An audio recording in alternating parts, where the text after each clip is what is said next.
Salam sejahtera, selamat bertemu di channel politik terhebat. Sebelum ke beritanya sila like, share dan subscribe. Terima kasih.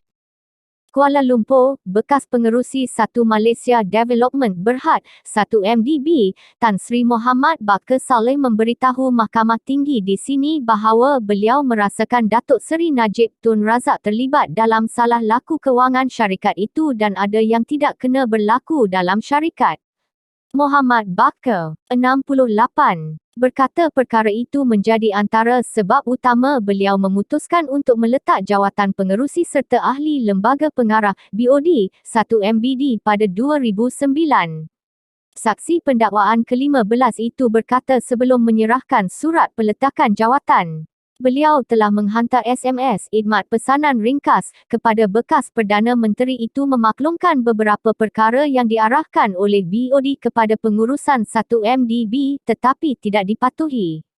Namun, saya tidak menerima sebarang maklum balas daripada Najib. Tidak terlintas di fikiran saya untuk melaporkan kepada mana-mana pihak berkuasa berkaitan salah laku kewangan pengurusan 1MDB kerana saya mengandaikan bahawa saya telah pun berbuat demikian melalui SMS yang dihantar kepada Najib.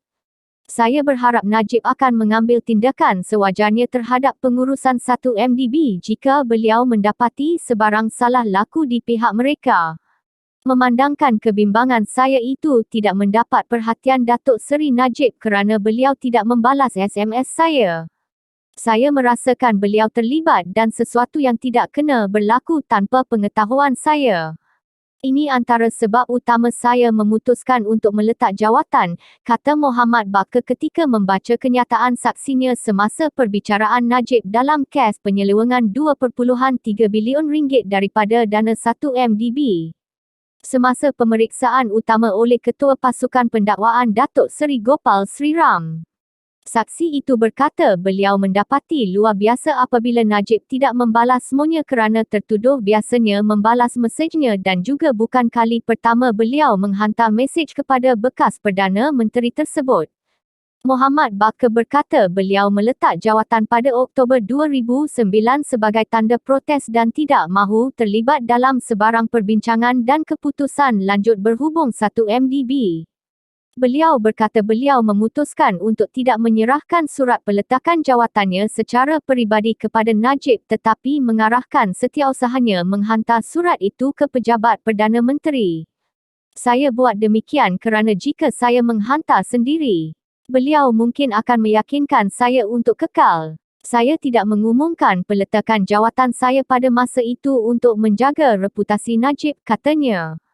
Saksi itu berkata isu yang membawa kepada peletakan jawatannya termasuk pemindahan $1 bilion tanpa kelulusan lembaga pengarah. Kegagalan menjalankan penilaian ke atas usaha sama Petrosaudi International Latat PSI. Kegagalan melantik penilai bebas untuk mendapatkan maklumat yang tepat dan boleh dipercayai mengenai nilai aset syarikat usaha sama dan kegagalan dalam pelantikan 3 orang wakil dalam syarikat usaha sama.